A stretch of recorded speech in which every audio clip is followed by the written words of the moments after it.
የአምላካችን እግዚአብሔር ቃል በትንቢተ ናሆም ምዕራፍ 1 ቁጥር 7 ላይ እንደዚህ ይላል፣ እግዚአብሔር መልካም ነው ይላል። እግዚአብሔር ምንድነው? መልካም ነው። በመከራ ቀን ደግሞ መሸሸጊያ ነው። በእርሱ የሚታመኑትን ይጠነቀቅላቸዋል ይላል። እግዚአብሔር በባህሪው እግዚአብሔር በማንነቱ ምን አይነት አምላክ ነው? መልካም አምላክ ነው። ክብር ለእግዚአብሔር ይሁን። መልካም አምላክ ነው። በህይወታችን መልካም ነው። በመናልፍበት በየትኛውም ሁኔታ ውስጥ እግዚአብሔር መልካም አምላክ ነው። በመከራ ቀን ደግሞ ምንድነው? መሸሸጊያ ነው። በመከራ ቀን መሸሸጊያ የሚሆን አምላክ እግዚአብሔር ብቻ ነው። በመከራ ቀን ፊቱን የማያዞር አምላክ እግዚአብሔር ብቻ ነው። በእርሱ የሚታመኑትን ደግሞ ምን ይላቸዋል ይላል? ይጠነቀቅላቸዋል። በእውነት እግዚአብሔር ለሚታመኑበት አምላክ ምን አይነት አምላክ ነው? የሚታመን አምላክ ነው። ታማኝ አምላክ ነው። እግዚአብሔር ያዋጣኛል፣ እግዚአብሔር አምላኬ ነው፣ እግዚአብሔር ኃይሌ ነው፣ እግዚአብሔር ጉልበቴ ነው፣ እግዚአብሔር ጌታዬ ነው፣ እግዚአብሔር የህይወቴ ተስፋ ነው ብለው በእግዚአብሔር ላይ ለሚጓደዱ ሰዎች እግዚአብሔር መልካምነቱን በዘመናቸው ሁሉ ያሳያቸዋል። ኦ ሃሌሉያ! ይጠነቀቅላቸዋል ይለናል። እግዚአብሔር ምን አይነት አምላክ ነው? በመከራ ጊዜ የሚጠነቀቅ አምላክ ነው። ክፉ እንዳይሰብረን፣ ክፉ እንዳይጎዳን፣ የምናልፍበት መንገድ ሰባብሮ እንዳያስቀረን እግዚአብሔር ይጠነቀቅልናል። ኦ ሃሌሉያ! እግዚአብሔር ምን አይነት አምላክ ነው? መልካም አምላክ ነው። ለእኛ የሚያስበው ሐሳብ ደግሞ ሁልጊዜ መልካም ነው። እግዚአብሔር አብሮን ያለ በማይመስለን ቀኖች ውስጥ እንኳን እግዚአብሔር ለኛ መልካም ነው። ክፉ ናቸው በምንላቸው ቀኖች ውስጥ እግዚአብሔር ለኛ መልካም ነው። እየተጠነቀቀልን ነው። ያለፍነውን ሁሉ ያለፍነው ለነገ ደግሞ ተስፋችን ነው። እግዚአብሔር ምን አይነት አምላክ ነው? መልካም አምላክ ነው። ዛሬ እግዚአብሔር የተዋችሁ፣ እግዚአብሔር የጣላችሁ፣ እግዚአብሔር ስለናንተ ግድ የሌለው የሚመስላችሁ፣ እግዚአብሔር የረሳችሁ የሚመስላችሁ ሰዎች አላችሁ። የምስራችን ልንገራችሁ፣ እግዚአብሔር መልካም ነው።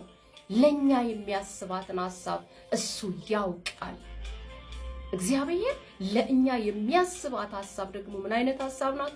ኤርምያስ 29 ላይ ተጽፎ እናገኘዋለን። ከቁጥር 11 ጀምሮ ለናንተ የማስባትን ሐሳብ እኔ አውቃለሁ፣ ፍጻሜና ተስፋ ሰጣችሁ ዘንድ የሰላም ሐሳብ ነው እንጂ ክፉ አይደለም። እግዚአብሔር ለሕዝቡ የሚያስበው ሐሳብ መልካም ሐሳብ ነው። እግዚአብሔር ክፉ አያስብብን። እግዚአብሔር ከኛ ይልቅ ለኛ ግድ ይለዋል። እግዚአብሔር ከኛ ይልቅ ለኛ ያስባል። ነጋችን እንዳይበላሽ፣ ዘላለማችን እንዳይበላሽ በጥንቃቄ የሚመራን አምላካችን እግዚአብሔር ከኛ ይልቅ ለኛ የተሻለ ያስባል። ለምን? እሱ አምላክ ስለሆነ፣ ሁሉን አዋቂ ስለሆነ፣ ነገን የሚያውቅ ስለሆነ፣ ዘላለማችን በእጁ ላይ ስላለ።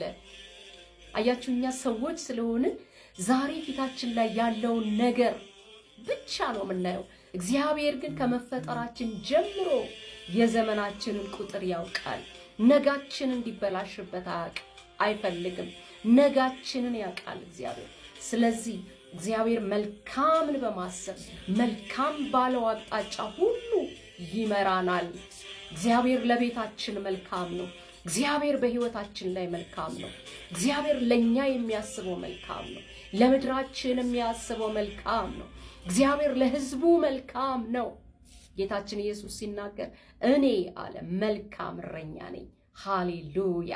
እግዚአብሔር ምን አይነት አምላክ ነው? መልካም አምላክ ነው። እግዚአብሔር ምን አይነት አምላክ ነው? መልካም እረኛ ነው። እግዚአብሔር ምን አይነት አምላክ ነው? መልካም አባት ነው። እግዚአብሔር መልካም ነው። በመከራ ቀን ደግሞ መሸሸጊያ ነው። ክብር ለእግዚአብሔር ይሁን። ክብር ለእግዚአብሔር ይሁን። እግዚአብሔር መልካም ነው ላንቺ። እግዚአብሔር መልካም ነው ላንተ። እግዚአብሔር መልካም ነው ለልጆቹ። ለኔ መልካም ነው። በዘመኔ ሁሉ መልካምነቱን ነው የማውቀው። ክብር ለእግዚአብሔር ይሁን። እኔ በህይወቴ ዘመን ሁሉ የማቀው የእግዚአብሔርን መልካምነት ነው። በክረምት በበጋ የማይቀያየር የእግዚአብሔርን መልካምነት እያየሁኝ እዚህ ዕድሜ የደረስኩኝ ልጁ ነኝ። እግዚአብሔር መልካም ነው። ማይቀየር መልካምነት፣ ማይለወጥ መልካምነት፣ በጊዜ በሁኔታ የማይያዝ የእግዚአብሔር መልካምነት። የእግዚአብሔር መልካምነት ውስጥ ቸርነቱ አለ። የእግዚአብሔር መልካምነት ውስጥ በጎነቱ አለ፣ መግቦቱ አለ፣ ምህረቱ አለ፣ ትዕግስቱ አለ፣ ቸርነቱ አለ፣ ይቅርባይነቱ አለ፣ እረኝነቱ አለ፣ አምላክነቱ አለ። የእግዚአብሔር መልካምነት ይህንን ሁሉ የያዘ ነው። ሃሌሉያ! ማጽናናት የተሞላ መልካምነት፣ በጎነት የተሞላ መልካምነት፣ በሁኔታ ላይ ያልተመረኮዘ መልካምነት። በድካማችን ቀን መልካም ነው፣ በርትተን መልካም ነው።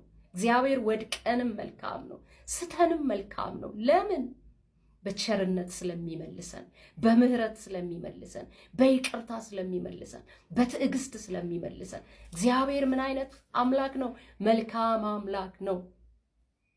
እግዚአብሔር መልካም አምላክ ነው። ይህን መልእክት ለምትሰሙ እግዚአብሔር ለቤታችሁ መልካም ነው።